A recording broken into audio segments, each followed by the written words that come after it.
Welcome to V hands recipes. നമ്മളിന്നിവിടെ ചെയ്യുന്നത് നല്ല രുചിയുള്ളതും എന്നാൽ വളരെ വേഗത്തിൽ ചെയ്തെടുക്കാൻ പറ്റിയതുമായ ഒരു പ്രോൺസ് റോസ്റ്റാണ് കേട്ടോ. അപ്പോൾ നമ്മൾ പാൻ വെച്ച് കൊടുത്തു, അതിലേക്ക് നമ്മുടെ വെളിച്ചെണ്ണ വേണം ചേർത്ത് കൊടുക്കാനായിട്ട്. പിന്നെ മാരിനേറ്റ് ചെയ്തിട്ടുള്ള നമ്മുടെ പ്രോൺസ് ചേർത്ത് കൊടുക്കുന്നു. മാരിനേഷനായിട്ട് നമ്മൾ ഉപയോഗിച്ചിരിക്കുന്നത് മഞ്ഞൾപ്പൊടി, ഉപ്പ്, പിന്നെ കുറച്ച് അരിഞ്ഞെടുത്ത് കൊടുത്തിട്ടുള്ള നമ്മുടെ കറി ലീവ്സ്. ഏകദേശം ഒരു 6 മിനിറ്റ് മതി. അപ്പോഴത്തേക്കും നമ്മുടെ പ്രോൺസ് ഇവിടെ റോസ്റ്റായി കഴിയും കേട്ടോ. ഈ പരുവത്തിലായി എടുത്തിട്ടുണ്ട്. ഇന്നതിന് പാത്രത്തിലേക്ക് നമുക്ക് മാറ്റാവുന്നതാണ്. അപ്പം നിങ്ങൾക്ക് ഈ വീഡിയോ ഇഷ്ടമായെങ്കിൽ ലൈക്ക് ചെയ്യുക, ഷെയർ ചെയ്യുക. വി ഹാൻഡ്സ് റെസിപ്പീസ് എന്ന് പറയുന്ന യൂട്യൂബ് ചാനൽ മറക്കാതെ തന്നെ ഒന്ന് സബ്സ്ക്രൈബ് ചെയ്യുക.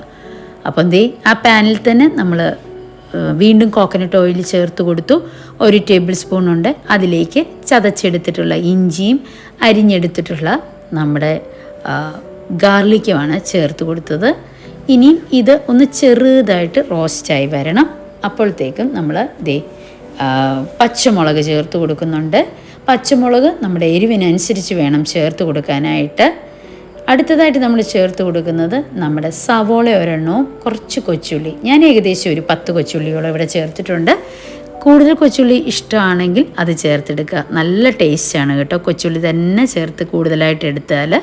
പിന്നെ അതിലേക്ക് ഒരു പഴുത്ത തക്കാളി നമ്മൾ ചേർത്ത് കൊടുത്തിട്ടുണ്ട്. നല്ലതായിട്ട് പഴുത്ത ഇത്തിരി വലിയ തക്കാളി വേണം ചേർത്ത് കൊടുക്കാൻ കേട്ടോ.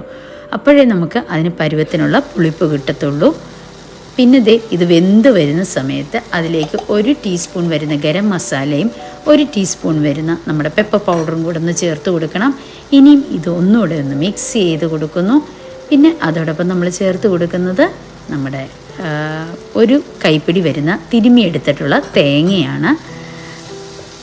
അതും കൂടെ ഒന്ന് മിക്സ് ചെയ്യുന്നു. ഇനി അടുത്തതായിട്ട് ചേർക്കുന്നത് കാശ്മീരി ചില്ലി പൗഡറാണ്. അത് ഏകദേശം 1 ടേബിൾ സ്പൂണോളം ഞാൻ ചേർത്ത് കൊടുത്തു. ഇതൊക്കെ ചേർക്കുമ്പം നമ്മളുടെ എരിവിന് ആവശ്യത്തിന് വേണം ചേർത്ത് കൊടുക്കാനായിട്ട്. പിന്നെ അതിലേക്ക് ഉപ്പാണ് ചേർത്ത് കൊടുത്തിരിക്കുന്നത്.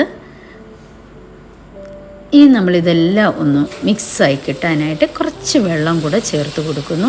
അപ്പം നമ്മുടെ അരപ്പിവിടെ കറക്റ്റ് റെഡി ആയിട്ടുണ്ട്. അതിലേക്ക് സെമി ഫ്രൈഡ് ആയിട്ടുള്ള നമ്മുടെ പ്രോൺസ് ആഡ് ചെയ്ത് കൊടുക്കുന്നു.